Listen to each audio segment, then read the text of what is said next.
Selamat datang. Langsung aja ya kita mulai. Hari ini kita mau bahas sesuatu yang penting banget nih. Apalagi kalau Anda baru mulai mikir-mikir soal uang atau ya gimana caranya bangun sesuatu buat masa depan.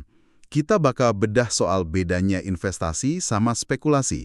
Dasarnya dari buku The Intelligent Investor. Buku ini tuh kayak pegangan wajib lah buat yang mau serius nabung jangka panjang. Misinya, kita bikin konsep ini jadi gampang dipahami, kayak bedain antara belajar beneran buat ujian sama ya ngarap hoki aja dapat nilai bagus. Oke, yuk kita kupas. Oke, nah perbedaan ini krusial banget loh. Buku ini nggak sih definisi investasi itu sebagai tindakan yang setelah dianalisis mendalam menjanjikan keamanan modal pokok dan pengembalian yang memadai. Gampangnya gini, ini soal mikir jangka panjang, pakai logika, riset dulu, dan cari aman. Kebayang sih. Kayak milih alat tulis atau buku pelajaran gitu ya. Kita cari tahu dulu mana yang paling bagus, paling awet, buat dukung belajar kita nanti. Itu kan investasi juga. Betul. Ada analisisnya dulu. Nah, sebaliknya, spekulasi itu ya simpelnya semua tindakan yang nggak memenuhi syarat investasi tadi. Spekulan itu gimana ya? Mirip orang yang lagi bertaruh aja. Ambil risiko gede, ngarep untung cepet, tapi dasarnya nggak kuat. Oh, kayak ikut-ikutan temen beli barang yang lagi viral gitu ya? Nggak tahu perlu apa enggak, pokoknya beli aja, biar nggak ketinggalan zaman. Nah, itu dia. Itu namanya FOMO, Fear of Missing Out. Takut ketinggalan apa yang lagi rame. Itu mirip banget sama pola pikir spekulan. Terus, buku ini juga ngenalin konsep investor cerdas. Menarik nih. Katanya bukan soal IQ tinggi loh, tapi lebih ke soal pengendalian emosi, sabar, sama disiplin.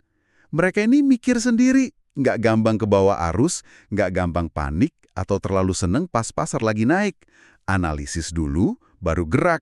Kayak kalau mau nulis makalah, riset dulu kan? Tujuannya ya hasil yang wajar, yang konsisten. Bukan cari untung mendadak kayak dapat durian runtuh. Fokusnya jangka panjang.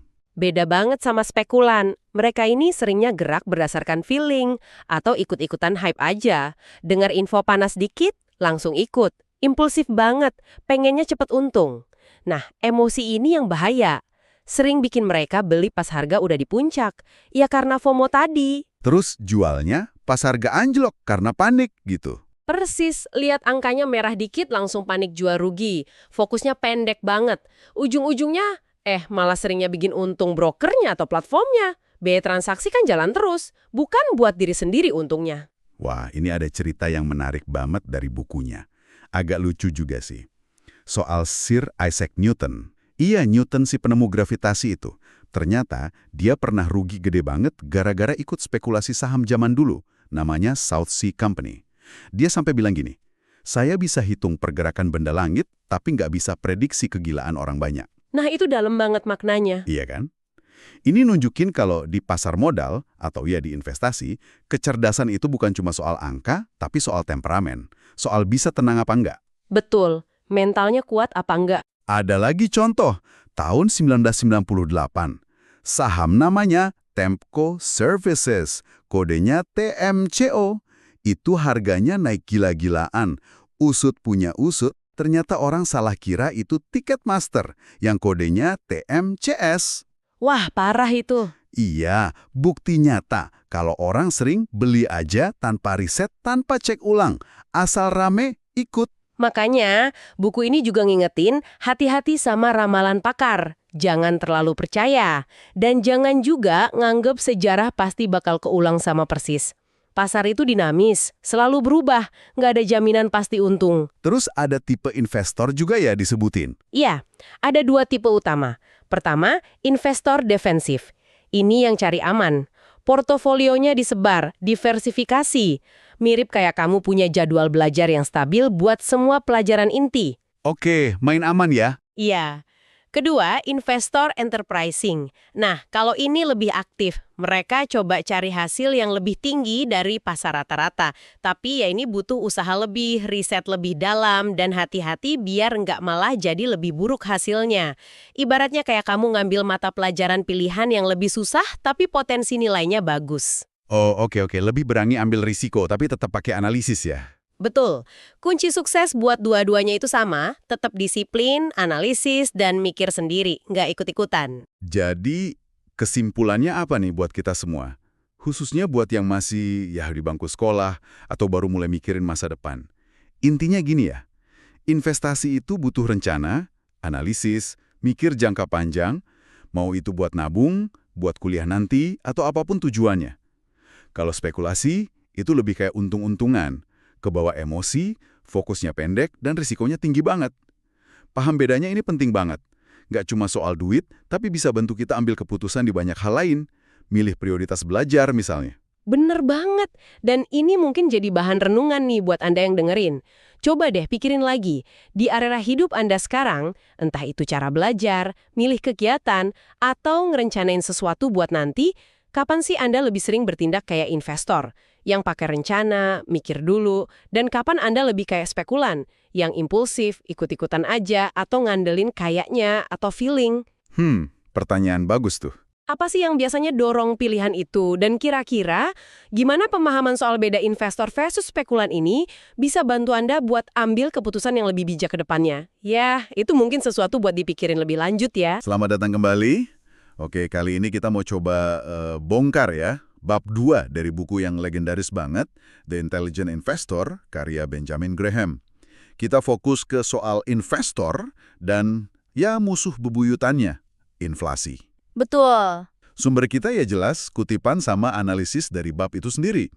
Misi kita, pengen paham nih gimana sih inflasi itu fundamentalnya mengubah lanskap investasi dan strategi apa yang bisa Anda terapkan buat melindungi nilai aset. Tentu, langsung dari pemikiran Graham. Ini penting banget kan? Soalnya inflasi itu ya tantangan abadi lah buat investor. Yuk kita bedah bareng. Iya, betul sekali. Dan yang selalu bikin saya takjub ya, Graham nulis ini kan udah puluhan tahun lalu, tapi kok isunya relevan banget sama sekarang gitu. Iya kan? Misalnya soal gimana persepsi kita tentang risiko saham lawan obligasi itu bisa jungkir balik. Terus inflasi itu ya kayak tadi dibilang kayak pencuri diam-diam gitu ngerogotin nilai uang kita tanpa sadar. Oke, kita mulai dari situ deh.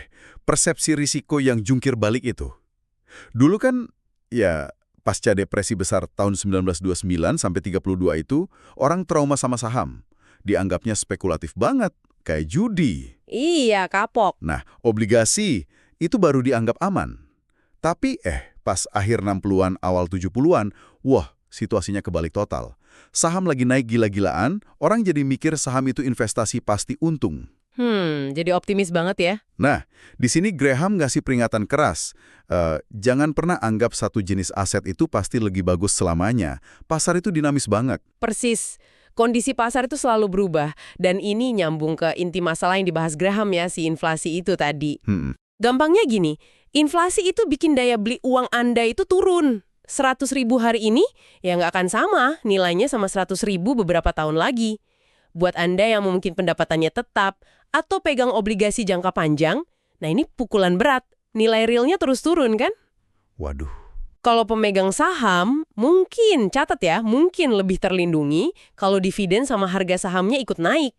Tapi, Graham nekenin banget, ini bukan jaminan otomatis loh. Ini yang sering disebut ilusi uang itu bukan sih?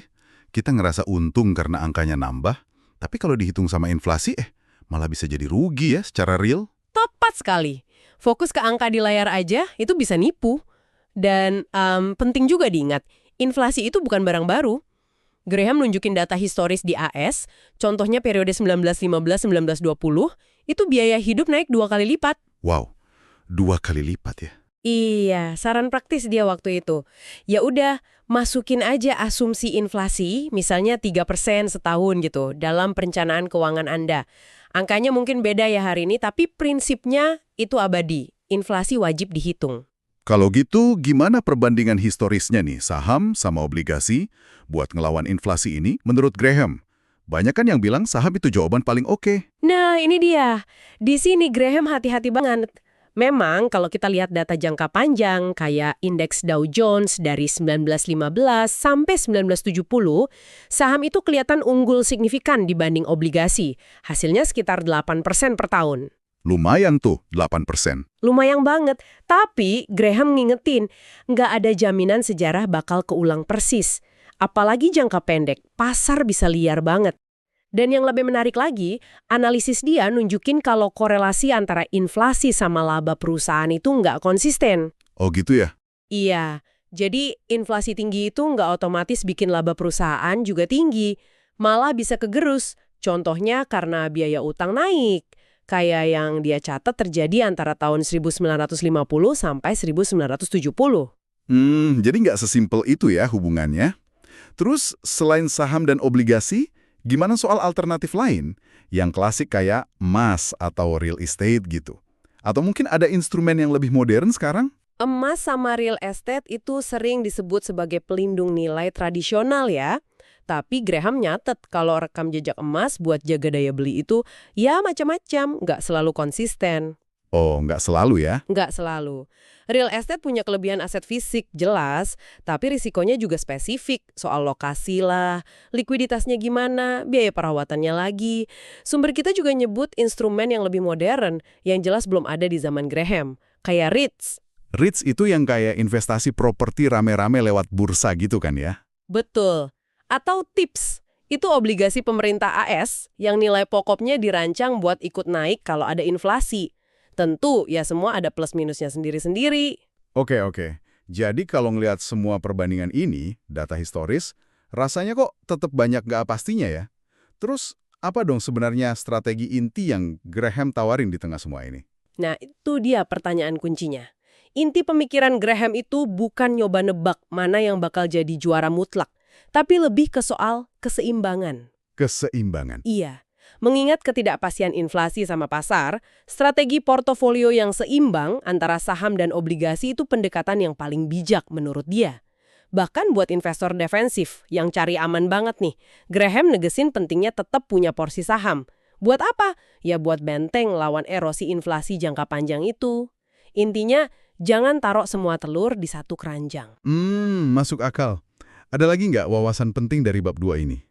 Tadi kita udah nyinggung soal ilusi uang, terus ada satu lagi nih, pandangan Graham yang menurut saya agak melawan intuisi banyak orang.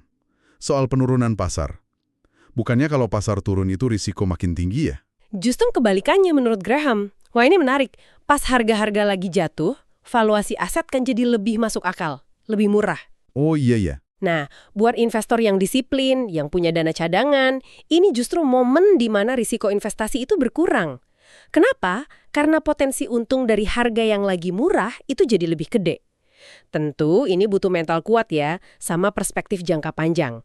Dan ini nyambung ke poin terakhir yang penting banget dari Graham. Kerendahan hati. Kerendahan hati. Iya, sejarah pasar itu ngasih pelajaran, tapi bukan bola kristal buat ngeramal masa depan. Kita nggak pernah tahu pasti apa yang akan terjadi. Oke. Coba kita rangkum sedikit ya. Jadi, pelajaran utama dari bab 2 di Intelligent Investor ini, intinya, inflasi itu nyata dan bahaya buat nilai investasi Anda. Betul. Ngadepinnya bukan dengan panik atau spekulasi, tapi pakai strategi portofolio yang seimbang, plus pemahaman mendalam soal aset yang kita punya. Nah, jadi apa artinya ini semua buat Anda yang dengerin? Ya, intinya gini, fokuslah pada nilai real, jangan cuma angka nominalnya aja. Terus lakukan diversifikasi yang bijaksana, sesuaikan sama tujuan dan toleransi risiko Anda masing-masing. Dan seperti pesan Graham yang paling penting mungkin, terus belajar, selalu pertanyakan asumsi Anda sendiri, dan hadapi pasar itu dengan kepala dingin plus kerendahan hati tadi. Sip. Nah, sebagai penutup nih, ini satu pemikiran buat Anda bawa pulang. Dengan kondisi ekonomi yang, ya kita tahulah selalu berubah, gimana Anda sekarang ini nyimbangin antara ngejar potensi untung sama ngelindungin aset dari inflasi di portofolio Anda? Sambil ingat-ingat terus pesan Graham soal ketidakpastian yang selalu ada di depan sana. Semoga pembahasan kita ini ada manfaatnya ya. Iya, semoga ngasih perspektif baru. Kalau Anda ngerasa obrolan kita kali ini berguna, jangan ragu buat subscribe dan share ya. Kami juga seneng banget kalau dapat masukan dari Anda. Betul. Kalau ada buku atau mungkin topik investasi lain yang pengen Anda dengar kita bedah bareng kayak gini, silahkan deh tinggalin saran di kolom komentar. Oke, sampai jumpa di pembahasan berikutnya.